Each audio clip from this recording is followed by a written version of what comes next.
What's up, everyone? Kevin Allen here from DFS Army, and this is your Draftkings NFL Week 5 first look.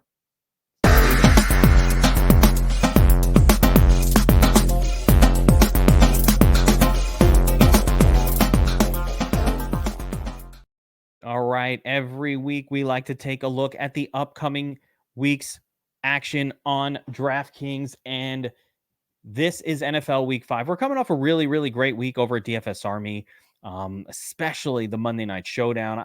I even got one myself, a little takedown, but pretty much all of DFS Army took down the Showdown on Monday night. It was awesome. I love when that happens, and I'm excited to take a look forward at the next week of action. So, without further ado, we are taking a look at DraftKings. This is NFL Week 5, and we're going to look through all the salaries, the different position groups, and get a feel for what we're going to do this week on the slate. Before I go through the actual salaries, though, I like to take a look at the game tiles and just get a sense of which games we should be targeting heavily this week. And the main slate starts with this game, Steelers at the Bills, with a 47.5 point total. Bills, massive favorite. This is a beaten, but the Bills have a massive, massive team total here. Only 47.5 points, but they should absolutely dominate the Steelers. I love Bills' defense here. They're going up against the rookie. Steelers are probably going to keep Pickens in for the rest of the season as they benched Trubisky last week. So Pickens' season begins now. We got the Chargers at the Browns. Browns are at home. They're getting the +3. Makes sense. And, the Browns want to run the football. The Chargers want to have a balanced offense. This game kind of interesting. Seems under the radar. 47.5 point total. Close game. But it's kind of interesting. Next, we got the Vikings at home taking on the Bears. 44 point total. Vikings pretty heavy favorites. And I like Dalvin Cook in that one a little bit. Bears games are usually going to be close or you're going to be winning. It's pretty rare that the Bears are going to be running away with a win. So that's the kind of team that you could run the football on. The Giants and Saquon Barkley just tore them up for over 130 rushing yards. So I think they're pretty ripe for the picking. Lions at the Patriots. I don't think we're going to get the crazy high-scoring games we've been seeing from the Lions. They've been doing that at home, and something about that Metrodome, something about being indoors in Detroit. They just those games go off. But this is outdoors in New England. New England's a good defensive team. They've got the backup quarterback in, which means they're going to just run the shit out of the football. I like the running game for the Patriots. I'm not going to get too crazy about the Lions in this game on the road, especially coming off that intense game that they just the fireworks game that they just had. Speaking of teams coming off of the fireworks, Seahawks are traveling all the way back to New Orleans. They went all the way back home. Now they're traveling all the way back to New Orleans to take on the Saints. This is a spot that sets up poorly for Seattle. They're just going to play bad. I just feel it. They're going to play bad. If Alvin Kamara was playing, I might have some interest in him because I think the Saints are going to bounce back here. I'm not sure what goes on at quarterback, Dalton, whatever, but I think this is a bounce back spot for the Saints. And I kind of want to I'm very interested in the Saints offense, maybe Olave or whoever the running back is. If it was Kamara and I felt confident, I'd be loading up on that, but I'm just not confident. Next, we got the Dolphins traveling to the Jets. And again, they'll have Teddy Bridgewater, which is really the same thing as Tua. He's a little less aggressive, but he's a good quality NFL quarterback. Jets with Zach Milton coming off the big win. I think this isn't the best spot for the Jets to get right, but it is interesting. They're only 3-point underdogs and 44.5 point total. So, all right. Keep in mind that Dolphins do have an elite cornerback, but, so maybe we'll try to figure out, maybe it's Elijah Moore day. I don't know. I like this Bucs team coming off the loss. Angry Tom Brady. They're heading out to Atlanta to take on the Falcons. 48.5 point total. That's a big total. The Bucs have a huge team total, -8.5 points. And Angry Brady likes to pour on the points when he can. Evans is back. Godwin is back. Fournette is healthy. I think we're going to see a lot of offense out of this Bucs team. And I'm interested in Brady. I'm interested in his pass catchers in that one, even though I don't think the game will be competitive at all. Titans at the Commanders. Wentz back home. Very low total, 42.5. But it's hard to forget that Wentz had a couple good games earlier this season before the last couple of duds. Can he do it again? Can they do it again at home? Titans defense, not that great. So sure.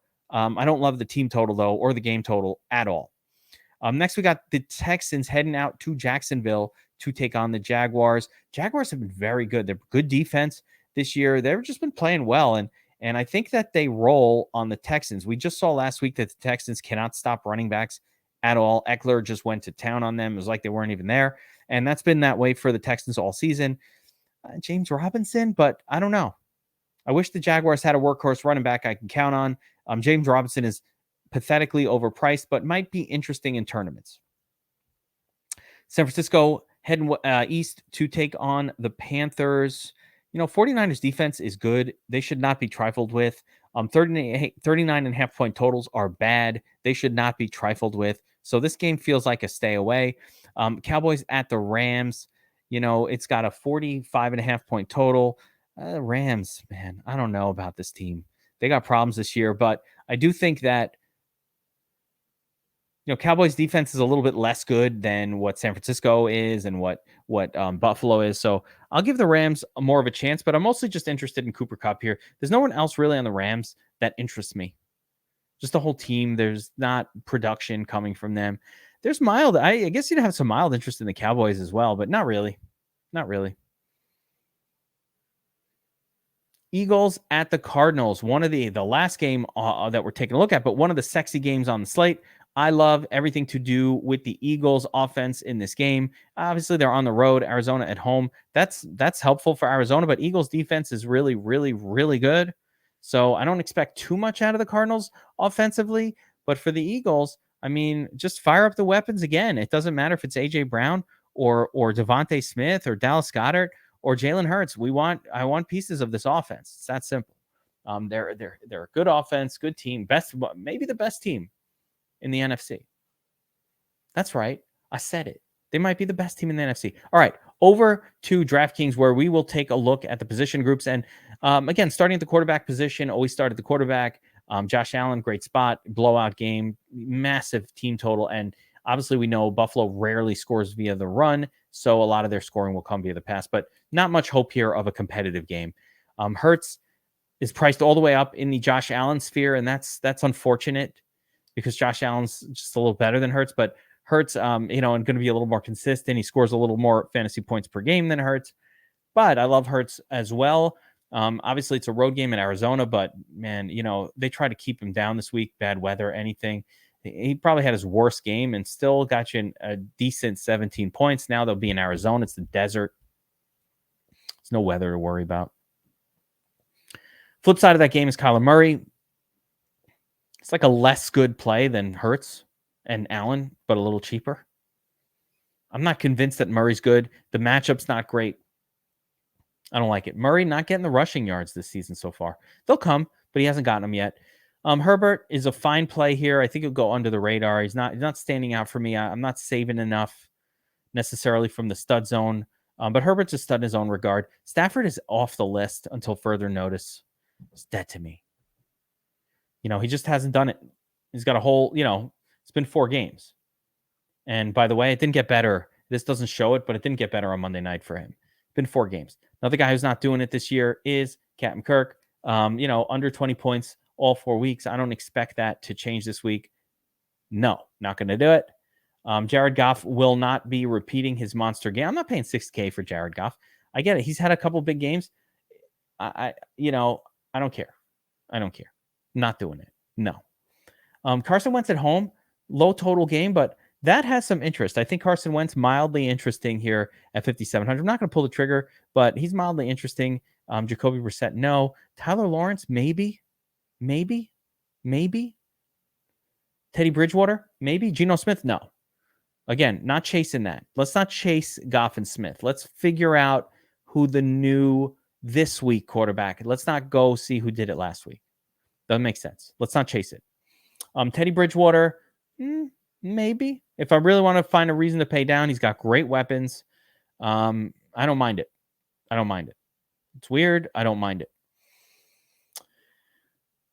Below there's really nothing going on that I'm going to be interested in. So, to get this thing started, I'm going to plug Tom Brady, TB12, in there. He's got his weapons back. and he's up against a horrible Atlanta team. This just is a spot where Brady should do fine. Taking a look at the running back position. Uh, again, it's going to be tough this week. It's going to be tough. There's some good guys to pay up for, but no one seems locked in. There's no real bargains that, there's no super cheapies. There's a couple that I'm interested in that are low priced that we never play, but I'm interested in playing them this week. Kind of like the Sanders Jacobs plays from last week. Like we played Josh Jacobs because the Dom station was just pounding him in every lineup. Couldn't help it. I didn't want him, but we have to play him. Oh, reminder before I continue, make sure if you enjoy this type of content, you enjoy this video, the breakout, this is the first look lineup. Like, subscribe, but hit that notification bell. A lot of you guys are watching this video, but you aren't subscribed. I do appreciate it when you hit the like button and you subscribe. It helps the algorithms and all that good stuff. And it helps keep us doing these videos on YouTube. But more importantly, when you subscribe, we do a lot of, I'm doing tons of videos all throughout the week from Prize Picks and Draftkings First Look. And we've got betting videos, everything that you want and need. We crushed the bets last week. Obviously, we're taking down showdowns. We got the showdown breakdowns coming up on Wednesday. So make sure you like and subscribe and hit the notification bell so you find out when new content is coming out over here at DFS Army. And of course, if you're not signed up at DFS Army, go check it out. Promo code Geek gets you 10% off VIP. All right, so the running back position here, very tricky this week. Looks like it's been tricky. Continues to be. So at the top, Christian McCaffrey. Don't really feel good about this matchup at all. I'm not looking to pay up for McCaffrey. I don't hate Derrick Henry if I can afford him. He's starting to catch passes, and that is a beautiful thing. 5 targets this week, 6 targets last week. I love that. With Derrick Henry, he's going to smash each week if he gets targets. Nick Chubb, I keep talking about it because he does not get much passing game work. He really, and he's now priced up to 8K. He needs 2.5, 3 touchdowns, or 2 touchdowns, 100 yards. You saw here last week, 1 touchdown, some receptions, over 100 yards. He got the bonus. Only got you 23.7 fantasy points. Now, you might think that's a lot, but that's only 3x his salary of 8K, 816.24. That's barely keeping you up to pace in a cash game. It's definitely not winning you a tournament. Austin Eckler coming off the monster. This was a tournament-winning score, 34.9. He was in the nuts lineup this past week. I think he could keep it going. I mean, he's getting a lot of targets each week, 7, 6, 8. So I don't see why Eckler can't keep it going. If we could afford him, he's somebody I'm interested in. Dalvin Cook against Chicago. The Vikings are going to be in this game. Chicago never wins or pulls ahead. They win games, but they don't pull ahead and win big, especially on a team like Chicago. It's unlikely that a Dalvin Cook would get phased out. But at the flip side, I'm not super excited about the passing game work for Dalvin so far this season. 0, 2 this past week, got 4 targets, 6. I mean, a couple decent numbers, but the volume just has not been there. The production hasn't been there so far for Cook. It's coming. I can feel it, but it just hasn't happened yet. Leonard Fournette is one of my absolute favorites. I'm actually going to plug him into this lineup as well. We'll pair him up with Brady. Leonard Fournette's a pass-catching running back.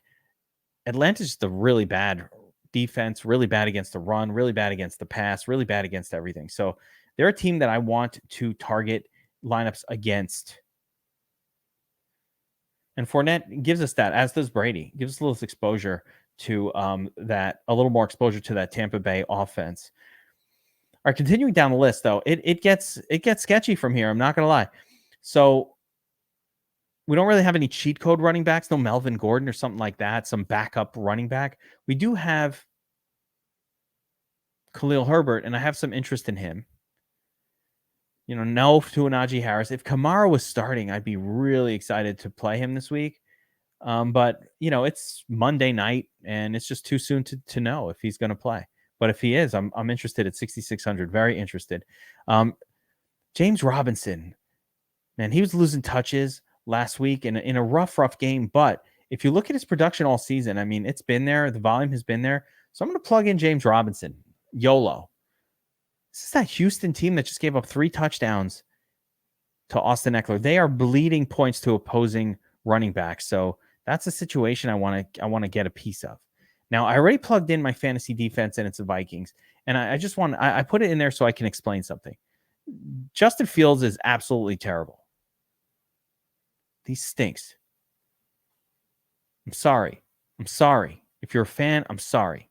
The guy stinks. He's a turnover machine. You want to target defenses against bad running backs. Now, if I needed to save some money, the other QB that kind of stinks is my boy, Zach Milfson. So I wouldn't mind playing Dolphins defense as well if we needed to save a little bit. But if we focus using defenses that target bad quarterbacks that turn the ball over a lot, it's usually going to lead to positive results. All right, before we get to wide receiver, I'm going to tight end. Why? I don't know. This is what we're doing. So taking a look at the tight end position, you'll note that there is no Kelsey and no Mark Andrews on this slate. So we can focus on these middling kind of tight ends. And, we can either kind of look to pay down significantly or be hanging out in the mid to upper 4K zone. There's really nothing else going on at tight end. So first thing, I want to eliminate George Kittle. No, thank you. He just doesn't get enough volume to ever be worth roster. I mean, unless Deebo Samuel. Last season, he had a couple great games when Deebo was out, but that was about it. TJ Hawkinson absolutely smashed last week. And if Amon-Ra is out again, I don't hate going right back to it. Again, I don't love matchups at New England, but I don't mind going back. But I don't know if Amon-Ra is going to be out as of now. I don't expect him to. So rather than going with a mystery in our first look lineup, I'd rather get players in here that we can count on. And the player I'm going to throw in is, it's crazy, but for the correlation, I'm going to throw Kyle Pitts in here. I don't even think we absolutely need correlation with the Tom Brady play and sort of building around that game. I don't think we need to build around the game. I think you just build a little Tom Brady stack. But if I'm going to use a wide receiver, a second player from the Bucs, it would be nice if the Falcons put up some resistance, and that might be Kyle Pitts. Either way, Kyle Pitts at 4,400 is really, really low priced. And, he can get 6. I think he can get it done. So I think it's going to be low on, but we'll bring it back with Kyle Pitts to get this little stack going. And since we're keeping with that theme, I think we can throw in either Evans or Godwin. I'm going to go with Evans. Can we afford it? I don't know.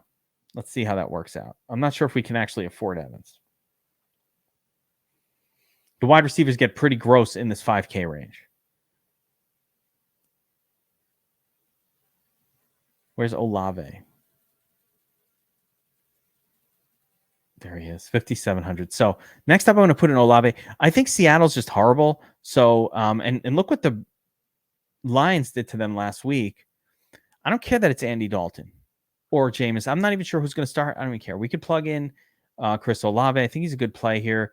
I think he's just a perfectly fine play. All right, so we're coming down to it here. We've only got 5,100 in salary left. I'm actually going to make a swap, and I'm going to swap in Godwin for Evans, simply for the salary save. I feel like we need to save that salary this week. I'm also going to jump over to the flex, and I'm going to give you a running back that I don't think a lot of people are going to be on, but he definitely interests me a little bit, and that's Raheem Mostert. Raheem Mostert seems to have taken over the lead back role for the Dolphins. They're taking on the Jets. Again, the Jets have been torn up by running backs all year. Nick Chubb scored 3 times against them.